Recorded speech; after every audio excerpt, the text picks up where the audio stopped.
Buenos días a todos y todas. Soy Julián Ayala, presidente en funciones de la Asociación para la Defensa de las Pensiones Públicas de Canarias. Y antes de nada, queremos dar nuestra bienvenida y agradecimiento a los medios aquí presentes. Hoy, precisamente en estos momentos, 1.080 pensionistas pertenecientes a distintas plataformas del Estado están concentrados delante del Congreso para pedir que las pensiones más bajas, las que son las mínimas y no contributivas, que con las últimas subidas apenas llegan a un poco más de 500 euros, alcance la misma cuantía que el salario mínimo, es decir, 1.080 euros. Esta será nuestra principal reivindicación para la nueva situación de nuestro país después de las elecciones. Además de Madrid, se están realizando también concentraciones frente a las delegaciones del gobierno de varios territorios. Nosotros hemos optado por reunirnos aquí para informar a la población a través de ustedes que seguimos en la lucha por pensiones y servicios sociales dignos. Compartimos plenamente las reivindicaciones del Movimiento General de Pensionistas y el mantenimiento del sistema público de la seguridad social. Nos oponemos a cualquier modalidad de planes de pensiones privados que solo benefician a la banca y a las grandes empresas financieras. Y seguimos exigiendo al Gobierno de Canarias un complemento a las pensiones más bajas.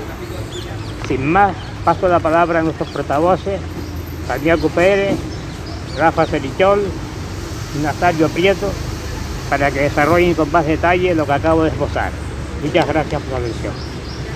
Bueno, como decía el compañero, que en estos momentos están celebrándose distintas concentraciones, sobre todo una en Madrid, que diríamos era la central, que son actos simbólicos que no hemos querido tampoco hacer una cuestión masiva ni de... no, que exigiera, estamos en unas fechas determinadas electorales que nos impedía también el poderlo realizar. Pero sí hemos querido aprovechar precisamente porque en estos momentos se está tramitando en el Parlamento todo lo que tiene que ver con el Real Decreto que fue aprobado en febrero, que era la última pata de la reforma de las pensiones. En esa tramitación, aunque ese Real Decreto no nos convence y además nos parece que va a dar pie a mayores recortes en el sistema de pensiones, a pesar de eso queremos que en ese último trámite puedan incorporarse determinadas reivindicaciones que las consideramos fundamentales y urgentes, como es el caso de las subidas de las pensiones mínimas y que nosotros reivindicamos en estos momentos que estén a los 1.080 euros. ¿Por qué decimos 1.080? Pues porque ese es el salario mínimo interprofesional, no porque consideremos que eso es todavía lo que queremos, porque lo que nosotros queremos es que tanto el salario mínimo interprofesional como las pensiones mínimas estén en el 60% del salario medio del país. Pero precisamente hasta que ese salario mínimo interprofesional no llega a ese 60%, lo menos que puede suceder es que las pensiones mínimas también estén lo que en el país se considera mínimamente digno o suficiente para poder vivir. Pero no es solo esa nuestra única reivindicación, sí es la fundamental, porque entendemos que en estos momentos hay mucha población pasando por lo que es la pobreza y también pasando por lo que es la pobreza severa, y entendemos que dentro de esa población hay bastante que son pensionistas, tanto por ser personas mayores como por presentar alguna discapacidad. Por eso, y ante la urgencia, pedimos a los grupos políticos que atiendan a esta reivindicación y que modifiquen en este trámite que se abre ahora a nivel del Congreso, modifiquen este Real Decreto para que no se quede precisamente esas pensiones mínimas bajo el umbral de pobreza, que es lo que recoge ese Real Decreto.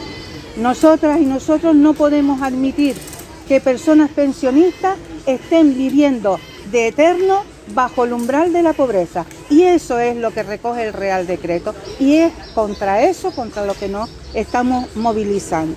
Y esperamos que nos escuchen y puedan hacer los cambios oportunos.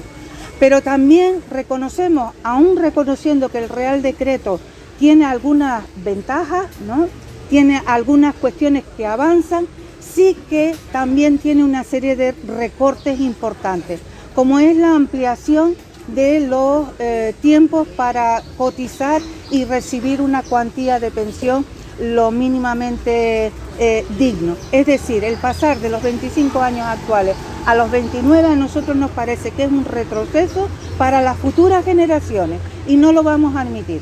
Ya no nos va a afectar a nosotros, pero sí va a afectar a los futuros trabajadores y por eso nos oponemos. Pensamos que hay que derogar todo lo que fue la reforma del 2011, que significó recortes en las pensiones, y volver de nuevo a los 65 años de jubilación y a los 15 años de cotización para que te reconozcan esa pensión. Pero no solo nos quedamos ahí, sino que además exigimos también que de una vez por todas se haga la auditoría, que es la que va a demostrar que se ha sacado dinero de las pensiones para pagar otras cosas. Y es lo que va a demostrar de que el sistema público de pensiones no necesita de ningunos planes privados de empresas. Eso es privatizar las pensiones y hacer que nuestras cuantías bajen en el futuro. Por eso, para garantizar ese sistema de pensiones, necesitamos tumbar de una vez esos planes de pensiones de empresas, que se va a llevar parte de las cotizaciones que tiene que tener el sistema. Y todo esto tiene mucho que ver con lo que llamamos de la brecha de género en las pensiones. No es casualidad de que las mujeres sean las que tienen las cuantías de sus pensiones más bajas. Por eso pedimos que también en este trámite se incorporen medidas para reducir esa brecha de género en las pensiones actuales y también se incorporen medidas para las futuras pensionistas. No es casualidad que la brecha de género haya crecido en vez de disminuir, incluso después de haber aplicado medidas para reducirla. No han sido eficaces. Es necesario más medidas y sobre todo, es necesario esa subida a los 1.080 euros que necesitamos, porque eso va a afectar precisamente y directamente en lo que es reducir la brecha de género en las pensiones. Igual que necesitamos que los complementos para reducir esa brecha se generalicen a las actuales pensionistas, que muchas de nosotras, a pesar de tener hijos, estamos fuera de recibir ese complemento. Son reivindicaciones concretas que tenemos, son reivindicaciones concretas que esperamos obtener.